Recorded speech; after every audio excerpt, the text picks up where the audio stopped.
Good morning to all of you. Hello my beautiful soul. Friend, this is Archana education platform पे आपका हार्दिक स्वागत है. Dear, अगर आप चैनल पे नए हैं please subscribe the channel, like the video, share the video with all friends and relatives. Hit the bell icon, press the notification so that कोई भी नया कंटेंट डिलीवर होता है इसलिए इन्फॉर्मेशन आप तक पहुँच जाए. Right dear. एंड हमारे पेड बैच रन कर रहे हैं TGT PGT economics, TGT PGT home science, CTET examination as well as 11th 12th economics, 10th to 12th home science. If you are interested to join any paid batch, kindly comment in comment box. I'll add you in my paid batch. Right here it was all about the information. और हमारा NEP का series चल रहा है. Just because of some disturbance बीच में मुझे video रुकना पड़ा. Now we are here. Okay. So अभी हमारा नेक्स्ट टॉपिक है नवीन राष्ट्रीय अनुसंधान फाउंडेशन के माध्यम से सभी क्षेत्रों में गुणवत्ता युक्त एकेडमिक अनुसंधान को उत्प्रेरित करना. राइट. अनुसंधान को उत्प्रेरित करना एक बड़ी जीवंत अर्थव्यवस्था को विकसित करने और बनाए रखने में ज्ञान सृजन अनुसंधान की महत्वपूर्ण भूमिका होती है, जिसे समाज का उत्थान होता है और लगातार राष्ट्र को और भी अधिक ऊंचाइयों तक ले जाने में इसकी प्रेरणा मिलती है. निस्संदेह पूरे इतिहास में सबसे समृद्ध सभ्यताओं जैसे भारत, मेसोपोटामिया, मिस्र, चीन, ग्रीस से लेकर आधुनिक सभ्यताओं जैसे संयुक्त राज्य अमेरिका, जर्मनी, इजराइल, दक्षिण कोरिया, जापान तक ऐसे समाज थे और जिन्होंने अपनी बौद्धिक और भौतिक संपदा को मुख्यतः नए ज्ञान के लिए प्रख्यात आधारभूत योगदान द्वारा प्राप्त किया है. जैसे विज्ञान के साथ साथ कला, भाषा, संस्कृति के क्षेत्र में, जिसने न केवल अपनी क्षमताओं को बल्कि दुनिया भर की सभ्यताओं को परिष्कृत और उन्नत बनाया है.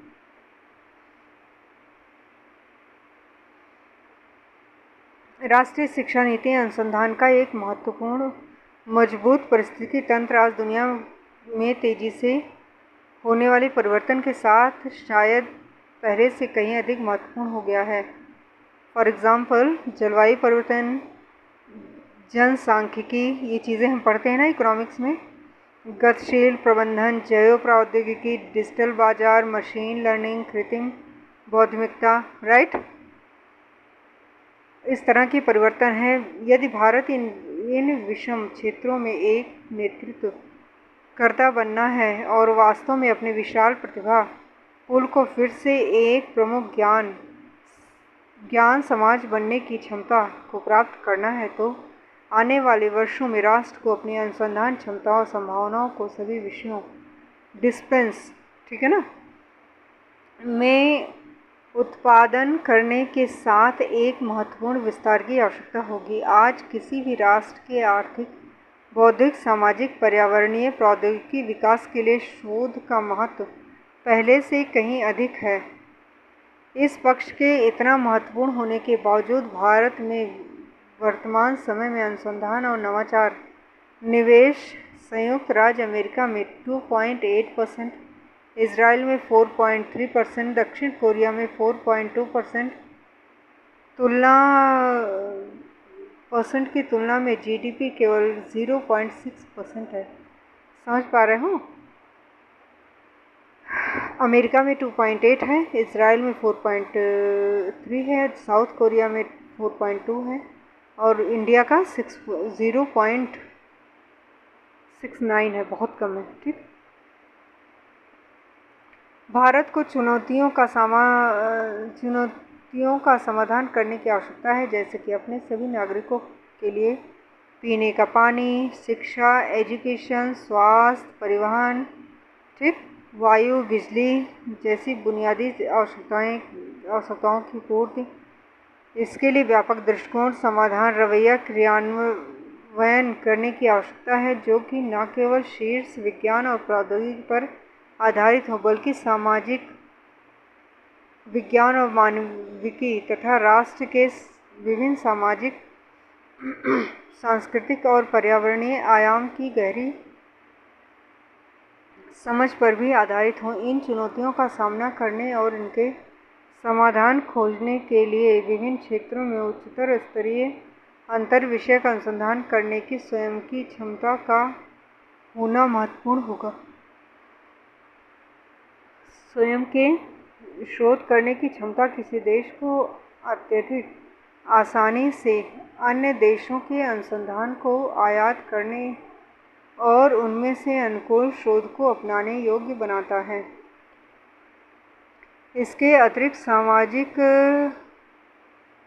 समस्याओं के हल निकालने के लिहाज से मूल्यवान होने के साथ-साथ किसी देश की पहचान उसकी प्रगति, आध्यात्मिक और बौद्धिक संतुष्टि, रचनात्मकता को उसके इतिहास, भाषा, कला, संस्कृति के माध्यम से प्राप्त किया जा सकता है। इसलिए विज्ञान और सामाजिक विज्ञान के क्षेत्र में नवाचारों के साथ-साथ कला और मानविकी क्षेत्रों में अनुसंधान किसी देश की प्रगति और प्रबुद्धता हेतु अति महत्वपूर्ण है।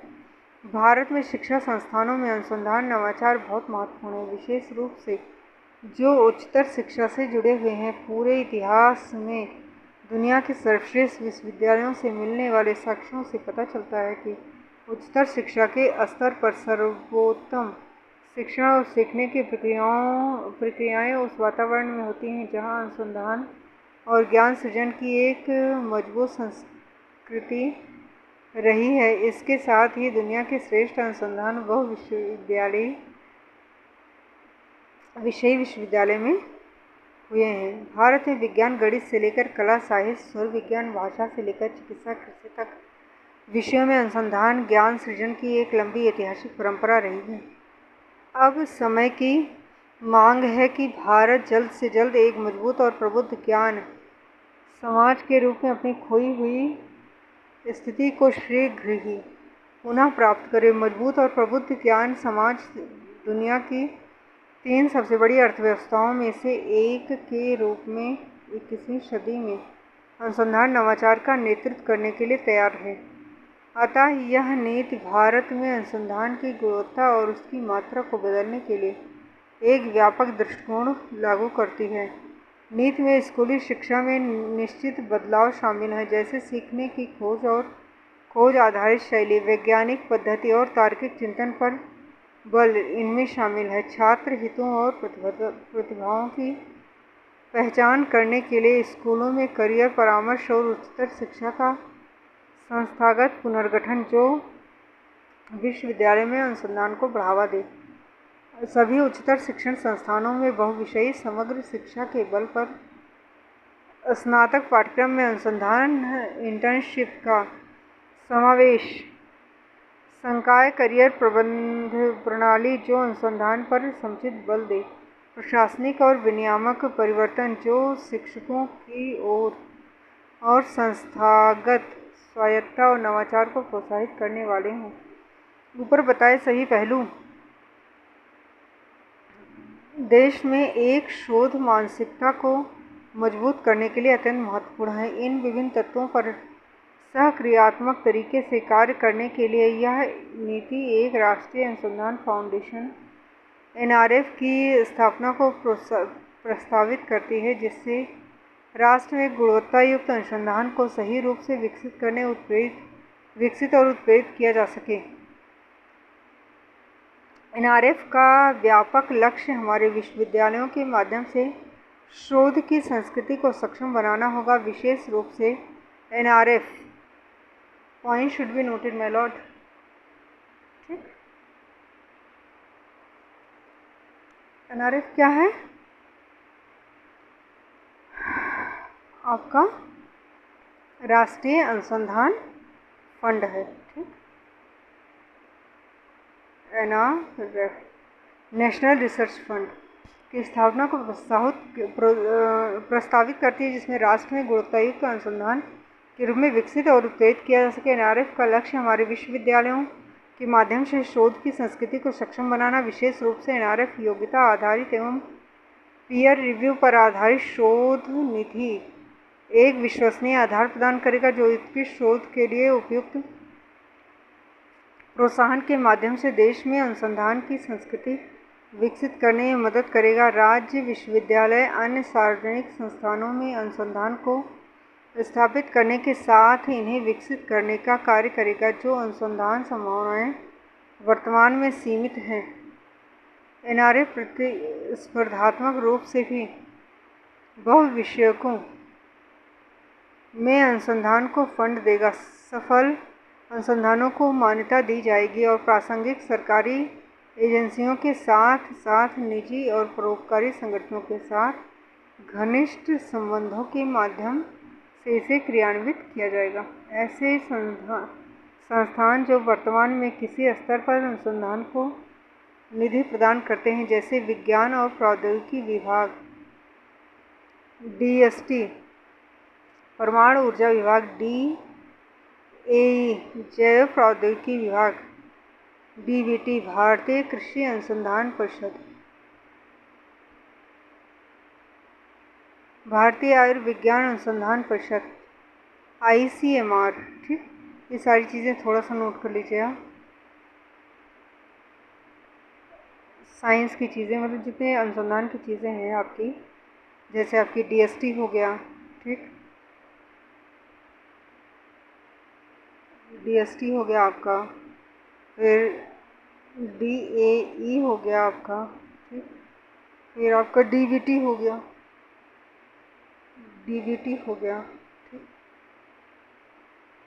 ICAR हो गया, ICAR, ठीक, ICMR हो गया,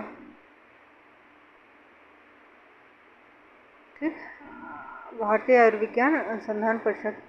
फिर आपका ICHR हो गया, ठीक। ये सारी चीज़ें क्या करती हैं, UGC के साथ साथ विभिन्न निजी परोपकारी संगठनों से वे अपनी प्राथमिकताओं और आवश्यकताओं के अनुसार स्वतंत्र रूप से निधिगत अनुसंधान जारी रखेंगे। हालांकि NRF सघन रूप से अन्य फंडित एजेंसियों के साथ समन्वय स्थापित करेगा और विज्ञान, इंजीनियरिंग और अन्य सक्षम अकादमियों के साथ काम करेगा। इसके साथ ही इससे जुड़े अपेक्षित उद्देश्यों प्रयासों में तालमेल और दोहराव की कमी को सुनिश्चित करने का प्रयास करेगा। NRF स्वतंत्र रूप से सरकार के एक रोटेटिंग बोर्ड ऑफ गवर्नेंस द्वारा शासित होगा, जिसमें विभिन्न क्षेत्रों के बहुत ही बेहतरीन शोधकर्ता और आविष्कर्ता शामिल होंगे। ठीक है। NRF प्राथमिक गतिविधियां इस प्रकार होंगी। NRF की प्राथमिक जो गतिविधियां होंगी, नेशनल रिसर्च फंड, ठीक, कौन कौन सी होंगी देखिए थोड़ा सा। सभी प्रकार के विषयों में प्रतिस्पर्धी पीयर रिव्यू किए गए शोध प्रस्तावों के लिए फंड देना, शिक्षा संस्थानों में विशेषता विश्वविद्यालय महाविद्यालयों में जहाँ भी अनुसंधान शैशवावस्था में है, इन संस्थानों को परामर्श प्रदान करके अनुसंधान शुरू करना, विकसित करना, उसके लिए सुविधा देना, शोधकर्ताओं और सरकार की संबंधित शाखाओं तथा उद्योगों के बीच संपर्क बनाने एवं समन्वय का काम करना, जिससे शोधार्थियों को लगातार अति तत्कालिक राष्ट्रीय अनुसंधान मुद्दों के बारे में बताया जा सके, जिससे नवीनतम सफलताओं के प्रति जागरूक रहें। नीति निर्माता भी अनुसंधान के क्षेत्र, इससे इन सफलताओं को सर्वश्रेष्ठ तरीके से नीति अथवा उसके क्रियान्वयन में दर्ज किया जा सकेगा। उत्कृष्ट अनुसंधान और उसकी प्रगति को पहचानना, उच्च शिक्षा की नियामक प्रणाली में आमूलचूल परिवर्तन। ठीक, मैं इसी पॉइंट पे नए वीडियो से आऊँ क्या? 18 पॉइंट से स्टार्ट करेंगे, राइट डियर, क्योंकि कहीं ऐसा ना हो कि वीडियो बहुत लंबा हो जाए, इसलिए मैं कह रही हूँ। सो